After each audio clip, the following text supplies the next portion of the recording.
Et merci, retour en plateau pour recevoir donc notre premier invité de ce numéro de Matin Libre Sport. Vous le connaissez très bien, il n'est plus à présenter. Désiré Segbe Azankpo, international béninois de football. Il est avec nous. Bienvenue. Merci beaucoup. Merci. Dans ce numéro de Matin Libre TV et Firin. C'est notre joueur. Ouais. Et il est avec nous aujourd'hui. Non, c'est un plaisir de le revoir. Et moi, je tiens déjà à le féliciter parce que c'est un truc qui n'est pas trop constaté chez nous. Il pouvait rester du côté de l'Hexagone. Il pouvait même se prendre des vacances aux États-Unis pour aller sur la Coupe du Monde. Mais il a préféré venir voir ses proches. Et je suis sûr que ici au Bénin, même si c'est un seul enfant, je serais ravi de le voir. Parce que hier, j'ai quand même pu voir des images de lui aller dans un centre de formation où il a partagé des photos avec des jeunes. C'est ça nos jeunes frères ont besoin. C'est ça. Son humilité. Voilà, parce que moi, je doute que même Désiré, quand il était plus jeune, avant qu'il n'aille à Génération Foot, je doute qu'il ait eu cette chance-là de pouvoir côtoyer si jeunes des joueurs qui ont joué au haut niveau et qui reviennent pendant les vacances. C'est de ça que nos jeunes ont besoin. Il ne sert à rien de rester dans le sable d'Ibiza, de se promener. Et aussi, c'est pas facile d'avoir des joueurs de sa trempe sur nos plateaux. C'est difficile pour nous, journalistes, de les avoir. Ouais. Parfois, on aime aller sur les chaînes étrangères. Voilà, on préfère nos chaînes. Non, c'est la disponibilité. Ce soir, il est là. C'est la disponibilité et c'est l'engagement. Moi, je dis. C'est aussi la volonté parce qu'on on en avait invité avant lui. Voilà, mais qui ont refusé. Voilà. Ou bien, non, même pas, en fait, ils ne refusent pas. Ils te tournent en rang et puis, voilà. Donc, c'est très bien. C'est tout ce que nous, on veut. En tant que journaliste, nous avons ces occasions d'échanger avec ces joueurs-là qui ont impacté notre football. Ça va permettre aussi de booster ces jeunes qui sont derrière.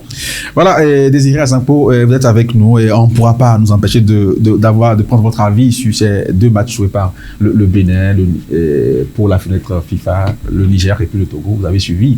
Vous qui connaissez un peu cette tanière des guépards, vous connaissez bien l'ambiance de l'équipe nationale. Comment est-ce que vous avez suivi, vous avez vécu ces deux matchs-là? Alors, avec un peu de déception, parce que c'est deux matchs que moi je pensais à notre portée. On a une équipe avec beaucoup de potentiel. On fait match nul contre le Niger, on prend un but en dernière minute, un but malheureux. C'est dommage. Ça aurait fait une belle petite victoire, même si c'est pas la plus petite des marges. Mais voilà, le deuxième match contre le Togo, on a complètement coulé. 5-1, ça fait beaucoup. Ça fait beaucoup. On a évolué à 10. J'ai rarement... Oui, mais... On a aussi vu des équipes gagner à 10. En général, quand vous êtes réduit à 10, ça décuple vos capacités. Vous savez que plus de motivation. Ben oui, vous savez que vous êtes à 10. Vous savez déjà que c'est difficile. Alors, les 2 mètres qu'on doit faire pour aider le copain, on le fait naturellement parce que on sait que si on ne le fait pas, on va prendre le feu. Et prendre 5, c'est pas dans les habitudes du Bénin. C'est pour ça que ça me fait un peu mal parce que je vois mon équipe souffrir comme ça. 5-0, 5-1, ça fait beaucoup. On est béninois. On peut perdre, mais avec dignité. Voilà. Comment se sent dans la nation de l'équipe quand on perd comme ça, quand on a cette pareille défaite, dans un derby, que ce soit l'enjeu, le Togo-Bénin, ça reste un match fou, ça reste un derby, et le Togo veut battre forcément le Bénin aussi veut faire pareil. Et comment est-ce qu'on se sent après une telle défaite? Après une telle défaite, on est forcément déçu. Quelles que soient les raisons pour lesquelles nous perdons le match, même si on finit à 5 contre 11, on est forcément déçu. On est des compétiteurs. Vous savez, on joue chaque match pour gagner. Même à l'entraînement, c'est souvent chaud. Quand on fait des petits jeux réduits, on veut gagner, on veut tout le temps gagner. Donc quand tu perds un match 5-0, 5-1 enfin 5-1, pardon, pour moi 5 ça fait beaucoup en fait, et j'arrive pas à digérer. Ça fait mal. Donc forcément, je pense que les gars sont effondrés, ils sont déçus. Et voilà, tu as honte, tu sais que tu n'as pas fait honneur au pays. Parce qu'on porte le maillot national, on n'est pas un club où tu perds, allez, le week-end prochain tu remets ça. Non, tu es en sélection, tu représentes un pays, le maillot il est lourd. Donc forcément quand tu perds 5-0, tu sais qu'il y a 12 millions ou plus d'habitants qui te regardent, qui sont déçus. Tu n'es pas le seul, il y a tout le pays qui est déçu avec toi. On est africain, on sait comment en Afrique on aime notre pays, on aime notre maillot. Donc forcément, on est très déçus et ça se voit, on en parle aujourd'hui. Ça veut dire que nous, qui n'étions pas au Maroc, on est quand même déçus. Et voilà, les joueurs, aujourd'hui, c'est fait. Ils ne vont pas revenir là-dessus, mais il y a forcément beaucoup de déception après ça. Aujourd'hui, quelle est l'actualité de Désiré Azankpo? On vous a vu en équipe nationale il y a longtemps. Oui, Ça, c'est pas de ma volonté. Je suis un soldat, je suis toujours disponible. Disponible. Voilà, c'est juste la décision de quelqu'un. Vous n'avez pas de raison, vous pouvez me dire, Désiré Asanko et un club, il joue? Ah non, j'ai pas de raison. Quand j'étais au Bayern, j'ai vu une conférence de presse où on disait que je joue pas, c'est pour ça qu'on m'a pas appelé. Et pourtant, vous jouiez? Pourtant, je jouais, j'avais marqué ce week-end-là, j'avais le brassard. J'ai pas compris. J'ai dit, ok, allez, je pars en Belgique, en Ligue 2. On m'appelle toujours pas. J'ai jamais eu d'explication, mais ma petite personne n'est pas importante quand on parle de sélection. Du tout qu'elle est importante parce qu'elle a une valeur ajoutée, elle peut contribuer donc à une victoire aussi. Je suis d'accord. Là, ce que je peux vous accorder, c'est que... Et des joueurs disponibles pour la nation, on n'en trouve pas beaucoup. Hein. Il y a des gens qui font des décisions, moi je subis ces décisions-là. Et j'ai jamais polémiqué, j'ai jamais été quelqu'un qui part demander « ouais, pourquoi je suis pas là ?» ou non. Je reste toujours dans mon coin, j'ai toujours fonctionné comme ça, parce qu'à partir du moment où tu ne me donnes pas de raisons pour lesquelles tu ne m'appelles pas, je n'ai pas de raison d'aller te demander en fait, parce que c'est ton job de m'appeler et de me dire je t'appelle, c'est bien, je t'appelle pas pour ça. Ça s'appelle juste du respect en fait.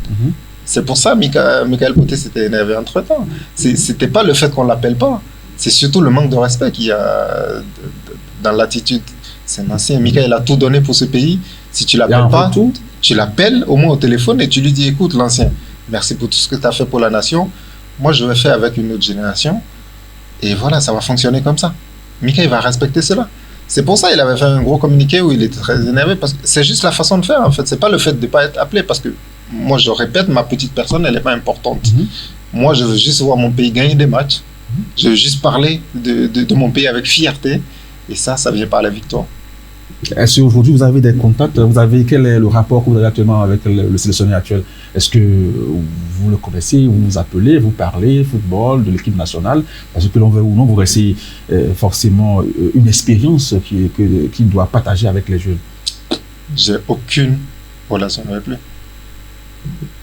Comme je l'ai dit tout à l'heure, il est arrivé, il ne m'a jamais appelé, ni pour la sélection, ni pour me dire un mot. Moi non plus, je ne l'ai jamais appelé. Donc, on n'a aucune relation. Moi, je suis allé les voir à Amiens jouer quand ils avaient joué contre le Sénégal. Oui. Je suis allé à l'hôtel leur dire bonjour. Voilà, j'ai fait le trajet, aller-retour, juste pour leur dire bonjour à l'hôtel. Et tout le monde était très content de me voir. Et je l'ai vu, je lui ai serré la main, on a discuté quelques minutes. Et ça s'arrête là. Je n'ai pas de relation avec lui.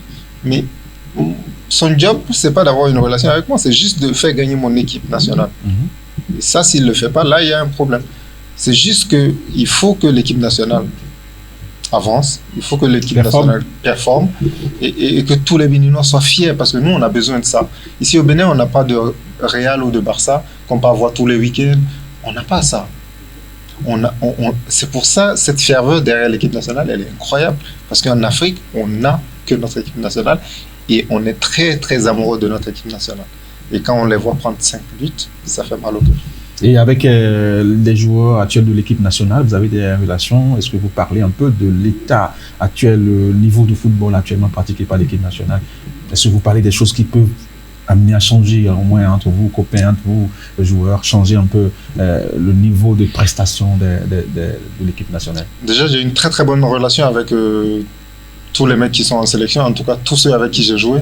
Les petits jeunes qui arrivent maintenant, je ne les connais pas, donc forcément je n'ai pas de relation avec. Mais tous ceux avec qui j'ai joué, il n'y en a pas un avec qui ça se passe mal. Non, je m'entends super bien avec. Et j'ai beaucoup d'amis en dehors du football dans cette équipe, donc forcément on discute souvent. Il y a des choses que je ne peux pas étaler ici. Justement. Mais forcément il y a des choses qu'eux-mêmes ne comprennent pas. Mais bon, c'est comme ça, c'est le football. Voilà, il y a des décideurs et moi je ne suis pas politicien, je ne me mêle pas de ça, je ne suis qu'un joueur et je reste à ma place. Si vous devez analyser un peu l'équipe nationale dans laquelle vous avez évolué par le passé, de Suez et autres, là, et actuellement le niveau actuel, malgré l'investissement grand et high que le gouvernement a fait. Et qu'est-ce que vous trouvez? Est-ce que l'équipe aujourd'hui est plus forte que lorsque vous étiez là? Alors aujourd'hui, je vois que le gouvernement, en tout cas, a mis beaucoup plus de moyens à accompagner cette équipe. Déjà, même avant qu'il arrête de m'appeler, le gouvernement avait commencé à pousser. Le président de la fédération, il était vraiment à fond avec nous. Vous avez vu l'épopée en 2019 en Égypte. En Égypte, oui. Il était à fond avec nous. Donc, franchement, durant tout son mandat, il a changé beaucoup de choses positivement. Et aujourd'hui, si je dois comparer les équipes, il n'y a même pas de comparaison. Il n'y a même pas de comparaison. On avait des joueurs comme Stéphane Sessegnon, Michael Poté, Razak Olmonto, c'est quand moi je suis arrivé, personne n'âme. On avait des joueurs incroyables. Il n'y a pas de débat. Il n'y a pas de débat. Vous voulez dire que c'est nettement mieux, c'était nettement mieux qu'aujourd'hui? On avait des légendes, quoi, qui jouaient un football incroyable. Enfin, vous n'avez pas besoin de moi pour le savoir. Aujourd'hui, on a des jeunes qui ont du potentiel, certes, mais qui n'ont pas l'expérience qu'on avait. Et avant, ce qui faisait la différence, c'est aussi notre humilité. Il faut que Vous trouvez qu'il n'y en a plus actuellement, l'humilité? Un peu moins, c'est mon avis. Hein. Justement, allez-y. Et je ne vous parle pas que des joueurs. Hein. Okay. Je ne vous parle pas que des joueurs, mais je trouve qu'il y a un peu moins d'humilité. Nous, à notre époque, il y avait une hiérarchie dessinée. On est africain. On est africain. Le respect, ça ne se négocie pas. Et à l'époque, moi je suis arrivé, il y avait Razak Olmonto aussi, il y avait Cédric Bounongbe, il y avait Rudy Gested, tout cela devant. J'étais le petit jeune qui arrivait parce que je suis venu en sélection très tôt, en sélection A. Je restais à ma place. J'avais aucun problème à le faire parce que déjà dans mon éducation béninoise, l'adulte, on le respecte. En tout cas, le plus âgé, on le respecte. Donc aujourd'hui, il y a une nouvelle génération et il faut dealer avec. Je ne dis pas que c'est mauvais. Hein. C'est le monde, c'est la génération aujourd'hui, il faut dealer avec. Mais je trouve qu'il y a un manque d'humilité. Il y a une hiérarchie. Il y a plus de concurrence comme avant. Okay. Avant, pour qu'on t'appelle en sélection, il faut le mériter plus. Aujourd'hui, j'ai l'impression que il y a un petit cercle. Un confort. Comme s'il y a des joueurs déjà, un petit cercle prédestiné et qu'on pioche que là. Et peu importe si tu es Zizou à côté, on s'en fout en fait. On prend que dans ce cercle-là qu'on a décidé. C'est l'impression que moi j'ai de l'extérieur. C'est pas une critique. La prestation de l'équipe nationale. Forcément, c'est pas une critique. Hein. C'est juste mon avis de l'extérieur. Moi, je suis pas là pour critiquer ni l'équipe nationale ni qui que ce soit ici. Mais si vous me demandez mon avis, j'ai l'impression que voilà, il y a ce truc-là où j'ai l'impression qu'il y a des joueurs prédéfinis et on pioche que dans ce groupe-là et que peu importe. Ce que tu fais à côté, que tu sois Zizou ou pas, on s'en fout. Quoi. Après, voilà, on a une équipe avec un fort potentiel. Après, il faut que le management suive pour permettre à ces garçons-là de s'exprimer au mieux. Et quand tu appelles des garçons, si tu ne les mets pas dans les meilleures conditions, ils ne s'exprimeront pas. Parce que le gamin, s'il brille en club, c'est qu'il est dans une certaine condition. Et quand il vient en sélection, il faut essayer au mieux, en tout cas, de le remettre dans ces mêmes conditions-là. Et au niveau du poste, et au niveau de ses habitudes aussi. C'est important.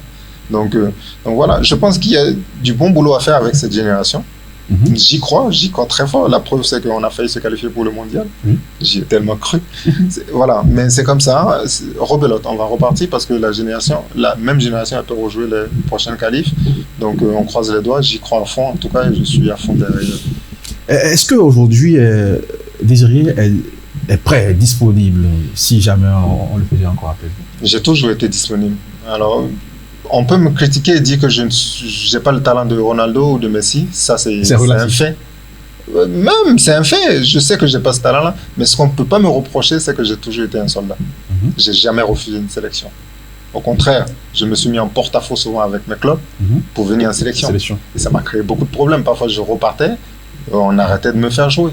Mais je m'en fous. Moi, mon pays d'abord. Et à chaque fois que je signe, je mets ça toujours dans mes clauses. C'est déjà dans les clauses de la FIFA, mais je remets ça dans mes clauses. Si on m'appelle en sélection, peu importe où je suis, j'y vais. Et j'ai eu ce problème-là. Quel que soit le match. Je vais vous prendre un exemple. Quand j'étais au Bayern, il y a eu un match contre le Madagascar au Maroc. Je n'étais pas sélectionné dans la liste initiale. J'ai été rappelé en renfort. Mon club m'a dit, tu restes là. Je lui ai dit, je pars. J'étais au Bayern. Au Bayern, j'étais qu'un grain de sable. OK ? Dans l'entreprise. Justement. Vous voyez ce que je veux dire? J'étais rien du tout dans l'entreprise. Ils m'ont dit, tu restes là. J'ai dit non, je pars. Face à ma détermination, ils ont appelé la Fédé. Ils lui ont dit, parce qu'ils font des blood tests, ils calculent tout. Ils ont dit à la Fédé, faites-lui jouer maximum 30 minutes. 30 minutes. Je suis venu en sélection. Je leur ai dit, non, je me sens bien, je suis en forme et tout. Vous aller au-delà? Oui, voilà. Ils m'ont dit, non, Désiré, on a fait des tests. Il ne faut pas que tu ailles au-delà. Au vu de ton niveau de fatigue, du voyage aller-retour et des échéances à venir, il ne faut pas. Je suis allé en sélection. Au bout d'une demi-heure, ça n'allait pas. Parce qu'il y avait un nouveau joueur qui était testé devant et qui ne faisait pas les efforts. Je suis rentré au bout d'une demi-heure. Donc forcément, j'ai joué 1 heure. Dès qu'ils ont annoncé les arrêts de jeu, après la 90e, j'ai fait un sprint, patch, déchirure, ischio. Vous voyez ce que je veux dire? Ça vous a coûté ça, pour la patrie? Oui, je suis retourné en club, ils étaient furieux. Ils m'ont dit, on t'a dit c'est maximum une demi-heure. Moi, je me sentais bien. Vous repartez blessé? Je suis reparti blessé. Mais je ne l'ai jamais regretté parce que moi, ma nation d'abord. Quelle est la suite? Est-ce que le club a pris en charge, ou bien l'équipe nationale? La fédération a réagi? Non, la fédération n'a pas réagi. Je n'ai pas eu d'accompagnement sur ce problème avec le club. Mais au Bayern, j'avais la chance d'être aimé quand même par le président et par tous ceux qui bossent au club. J'étais très aimé, j'avais un comportement exemplaire. Ils ont vite passé la pommade. Voilà. Okay. Voilà. Ils m'en voulaient vraiment parce qu'on avait des échéances importantes à venir. Et ils m'ont dit, voilà, dans quoi tu nous mets? Enfin, on t'avait prévenu, quoi. Ils m'ont fait des reproches, mais derrière, ils m'ont vite réintégré. Mais c'est pour vous dire, ça peut me coûter ma place. Moi, en Slovaquie, ça m'aurait coûté ma place. En deuxième partie de saison, c'était galère pour jouer. Toujours à cause de l'équipe nationale. Mais je ne regrette pas ça. Je suis heureux parce que je suis un soldat et la nation d'abord. Je pense que la nation vous sera reconnaissante au moment opportun. Et aujourd'hui, Firmin, vous avez suivi un peu Désiré Azanpour. Vous avez quelque chose à ajouter rapidement à dire? Non, moi je crois que Désiré Azanpour, il fait partie quand même de ces jeunes-là, ces jeunes avec les anciens Stéphane et tout, qui, comme l'a dit, ont toujours été corrects. C'est Désiré Azanpour. Moi, je retiens pour les qualifs de la Coupe d'Afrique 2019, moi je retiens deux noms. Je retiens Désiré, je retiens Jacques Besson. C'est des joueurs qui, malgré tout, sont là. Qu'ils jouent, qu'ils ne jouent pas, on sent de la disponibilité. On sent de l'engagement. On sent qu'ils ne sont pas là pour porter un coup mal à l'autre parce que l'autre joue. C'est ça aussi le plus important. Et jamais dans les polémiques. Jamais. Voilà aussi, en fait. C'est vrai que pour Désiré particulièrement, il a longtemps été critiqué jusqu'au moment où il arrive au Bayern. Malgré cela, on se permet encore de le critiquer. Moi, je l'ai dit, même si tu arrives au Bayern U19, que tu joues avec les U19 du Bayern, c'est un honneur pour ton pays. C'est mieux que... C'est ton pays qui est... En fait, on peut compter les Africains qui ont pris par là dans l'administration Bayern. On peut compter. Mais quand vous avez la chance d'avoir un compatriote là, je crois qu'il faut l'accompagner. Mais les deux rester zen, ce que moi j'ai toujours aimé. Parce qu'aujourd'hui, les réseaux sociaux, c'est la grande rue. Et si tu es joueur, tu ne sais pas t'y faire, tu vas lâcher des choses qui vont peut-être attraper après. Ces grands frères l'ont fait. Il y a Poté qui a pondu un communiqué qui n'était pas d'accord avec ce que le société faisait. Il y a Fanol qui l'a fait à 2 reprises. Il y a Soukou qui l'a fait à 2 reprises, avec récemment encore une autre. Avec les conséquences. Donc c'est dire que il pouvait aussi le faire. Mais c'est quelqu'un qui a la tête sur les épaules. Ce que moi je félicite vraiment. Il comprend les choses. Le plus important, c'est de comprendre et de laisser le reste faire. Je crois quand même que aujourd'hui, si on va compter les joueurs qui ont participé à la CAN, il en fait partie. Je crois qu'il a quand même aussi contribué aussi à cette qualification en 2019. Et aujourd'hui, la tentative de Azanpour, c'est cette formation en consultant, en tant que consultant. Parlez-nous, pourquoi d'abord, même en étant encore en activité, vous avez pensé à aller vers cette formation-là, cette branche du sport? Je le disais à un de vos confrères hier, moi sur mon chemin, j'ai connu certaines difficultés, dont des blessures. J'ai été opéré 4 fois, 2 de chaque genou, dont 3 ligaments croisés. Donc voilà, et au bout du 3e ligament croisé, moi les spécialistes m'ont dit le foot c'est terminé. Donc à partir de là, vous vous posez beaucoup de questions parce que vous prenez du recul et vous vous dites mais ok, si on me dit ça, si ça s'arrête aujourd'hui, je fais quoi demain? Donc voilà, c'est dans ces moments-là que vous prenez du recul, vous réfléchissez et vous vous dites ok, après le foot, il y a une vie. Parce que quand on est footballeur, on a une vie assez convenable et on n'a pas beaucoup de difficultés. Tout marche bien, l'argent rentre tous les mois. Sauf que quand vous arrêtez votre carrière, vous avez encore 40-50 ans à vivre peut-être, quand vous avez de la chance. Il faut les gérer. Et ce que vous gagnez, durant votre carrière, ça ne suffit pas forcément pour garantir. Parce que quand vous faites une belle carrière, les problèmes viennent avec. C'est ça. Vous ne vous nourrissez pas tout seul. Il y a votre petite famille, il y a la grande famille, il y a peut-être le village, il y a des engagements. Vous voyez ce que je veux dire? Donc forcément, il faut anticiper tout ça. Et ça aussi, je le disais hier, un footballeur, il meurt 2 fois. À la fin de sa carrière et à la fin de ses jours. Et cette première mort-là, il faut tout faire pour l'amortir, pour que ça ne soit pas trop violent. Parce que quand vous ne prévoyez rien, ça peut faire mal quand la carrière s'arrête. Donc c'est des moments difficiles qui m'ont fait prendre du recul. Et je me suis dit, ok, qu'est-ce que je veux faire? J'ai demandé conseil, je me suis renseigné et je me suis lancé dans ces formations-là. Et la formation de consultant sportif, c'est juste une étape dans mon processus de préparation de l'après-carrière. Parce qu'à côté, j'ai un autre de scouting, c'est recruteur sportif, et un troisième qui est l'UEFA CFM. J'ai été admis à l'UEFA Academy pour passer ce diplôme-là. Et je suis très heureux de passer cette panel complète-là qui va me permettre d'être assez armé pour ce que je veux faire plus tard. Est-ce que c'était une passion pour vous ou bien vous avez vu des gens se faire qui vous ont inspiré? J'ai pas trop l'habitude de copier les gens. J'ai l'habitude de prendre des exemples quand c'est des bons exemples. Mais pour faire une carrière de footballeur comme nous on fait, il faut avoir une bonne dose de passion. Et donc forcément, quand vous avez fait que du foot toute votre vie, ça fait partie de votre quotidien, vous savez faire que ça.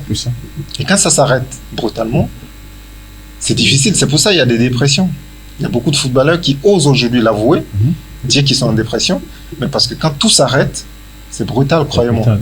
C'est brutal. C'est pas que au niveau financier, c'est au niveau humain aussi, socialement. Tout change. Vous allez derrière les projecteurs. C'est ça. Et vous avez tellement été habitué à ça que c'est ça votre vie en fait. Et quand on est dedans, on finit par croire que c'est la vie normale. Non, c'est pas la vie normale. Un jour, ça s'arrête. Vous voyez ce que je veux dire? Donc ouais, c'est toutes ces difficultés-là qui vous font prendre du recul et vous dites non, il faut que je prépare. Et vous regardez des gens qui ont fait peut-être pareil. Moi, je vois aujourd'hui Michael Poté, qui après sa carrière revient gérer un club au Bénin. C'est magnifique. Je vois le grand frère Ouzérou, qui après sa carrière prend une sélection. C'est magnifique. Moussa Latondi, pareil, qui a tout donné sur le terrain et qui aujourd'hui qui est sélectionneur adjoint.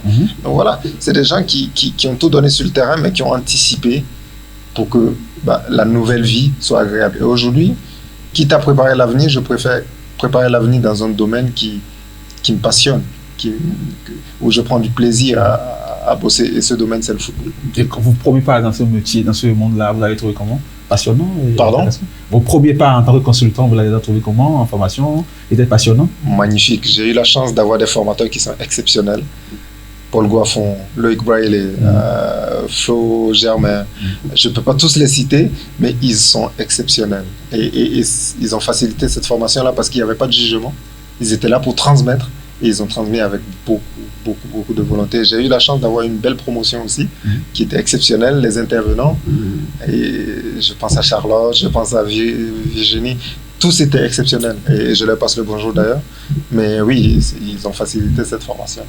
En tout cas, on espère voir un jour à Danpo, consultant, pour la Coupe du Monde, peut-être dans 6 ans, dans 4 ans après celle de 2026. Et vos ambitions pour le futur?